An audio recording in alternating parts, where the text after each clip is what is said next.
بسم اللہ الرحمن الرحیم شروع اللہ کے نام سے جو بڑا مہربان نہایت رحم والا ہے۔ الحمد للہ الذي انزل على عبده الكتاب ولم يجعل له عوجا قيما لينذر بأسا شديدا من لدنه ويبشر المؤمنين الذين يعملون الصالحات أن لهم أجرا حسنا ماكثين فيه أبدا وينذر الذين قالوا اتخذ الله ولدا ما لهم به من علم ولا لآبائهم كبرت كلمة تخرج من أفواههم إن يقولون إلا كذبا۔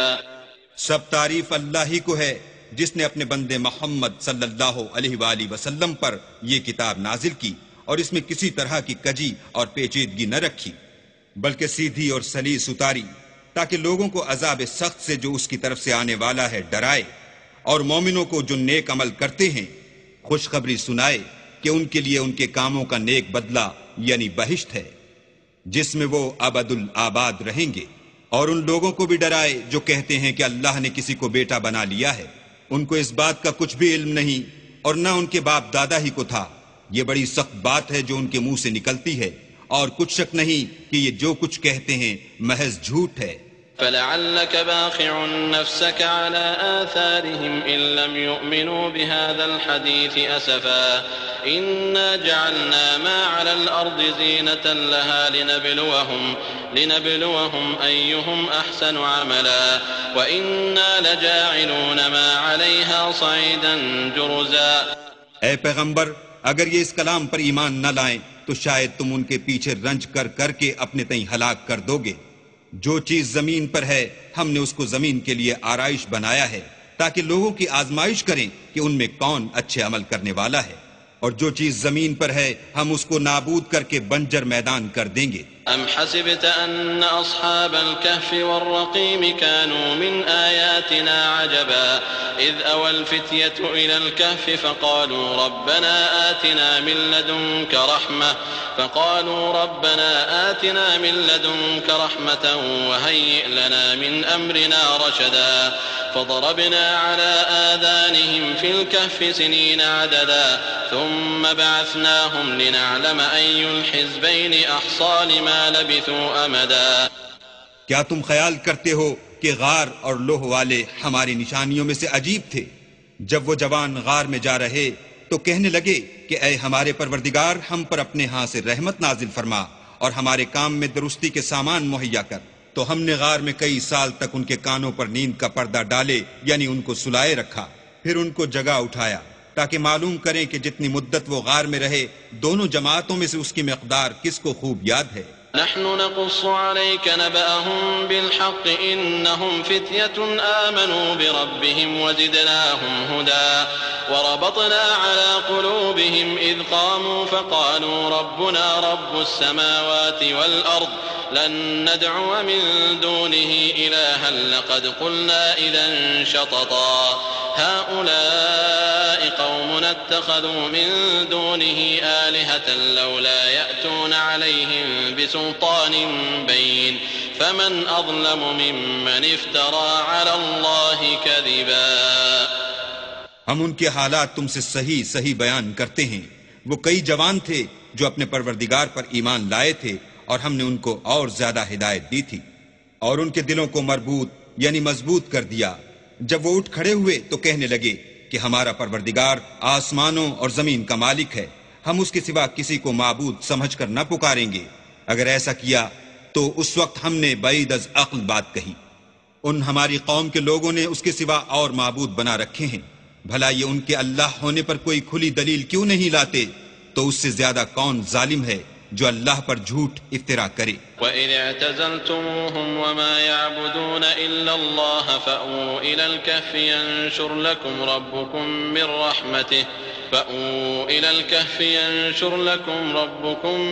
رَحْمَتِهِ وَيُهَيِّئْ لَكُمْ مِنْ أَمْرِكُمْ مِرْفَقًا وترى الشمس إذا طلعت تزاور عن كهفهم ذات اليمين وإذا غربت تقرضهم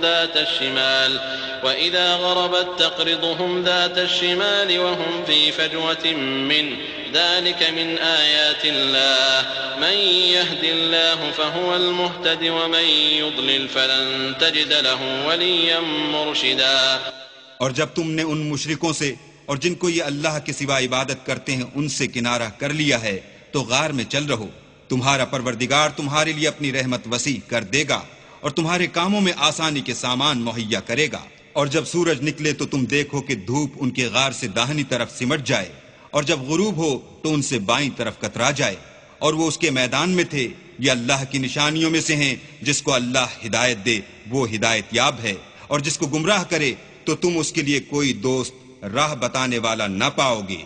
وتحسبهم أيقاظا وهم رقود ونقلبهم ذات اليمين وذات الشمال وكلبهم باسط ذراعيه بالوصيد لو اطلعت عليهم لوليت منهم فرارا ولملئت منهم رعبا وكذلك بعثناهم ليتساءلوا بينهم قال قائل منهم كم لبثتم قالوا لبثنا يوما أو بعض يوم قالوا ربكم أعلم بما لبثتم فابعثوا أحدكم بورقكم هذه إلى المدينة فلينظر أيها أزكى طعاما فليأتكم برزق منه وليتلطف ولا يشعرن بكم أحدا إنهم إن يظهروا عليكم يرجموكم أو يعيدوكم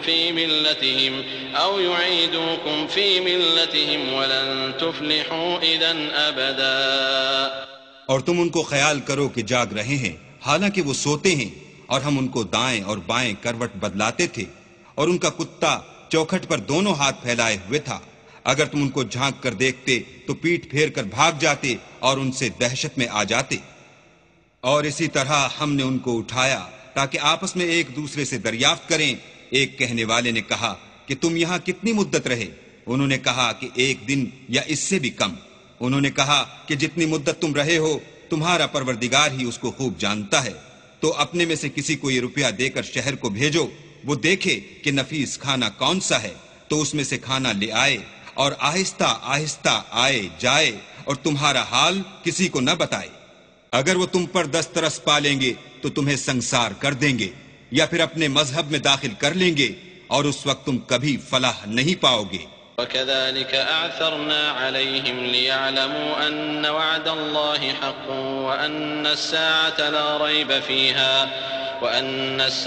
لا ريب فيها إذ يتنازعون بينهم أمرهم فقالوا بنوا عليهم بنيانا ربهم أعلم بهم قال الذين غلبوا على أمرهم لنتخذن عليهم مسجدا. اور اسی طرح ہم نے لوگوں کو ان کے حال سے خبردار کر دیا تاکہ وہ جانیں کہ اللہ کا وعدہ سچا ہے، اور یہ کہ قیامت جس کا وعدہ کیا جاتا ہے اس میں کچھ شک نہیں. اس وقت لوگ ان کے بارے میں باہم جھگڑنے لگے اور کہنے لگے کہ ان کے غار پر عمارت بنا دو. ان کا پروردگار ان کے حال سے خوب واقف ہے. جو لوگ ان کے معاملے میں غلبہ رکھتے تھے وہ کہنے لگے کہ ہم ان کے غار پر مسجد بنائیں گے. سيقولون 3 رابعهم كلبهم ويقولون 5 سادسهم كلبهم رجما بالغيب ويقولون 7 وثامنهم كلبهم قل ربي أعلم بعدتهم ما يعلمهم إلا قليل فلا تمار فيهم إلا مراء ظاهرا ولا تستفت فيهم منهم أحدا. بعض لوگ اٹکل پچو کہیں گے کہ وہ 3 تھے اور چوتھا ان کا کتا تھا، اور بعض کہیں گے کہ وہ 5 تھے اور چھٹا ان کا کتا تھا، اور بعض کہیں گے کہ وہ 7 تھے اور 8واں ان کا کتا تھا. کہہ دو کہ میرا پروردگار ہی ان کے شمار سے خوب واقف ہے. ان کو جانتے بھی ہیں تو تھوڑے ہی لوگ جانتے ہیں، تو تم ان کے معاملے میں گفتگو نہ کرنا مگر سرسری سی گفتگو، اور نہ ان کے بارے میں ان میں سے کسی سے کچھ دریافت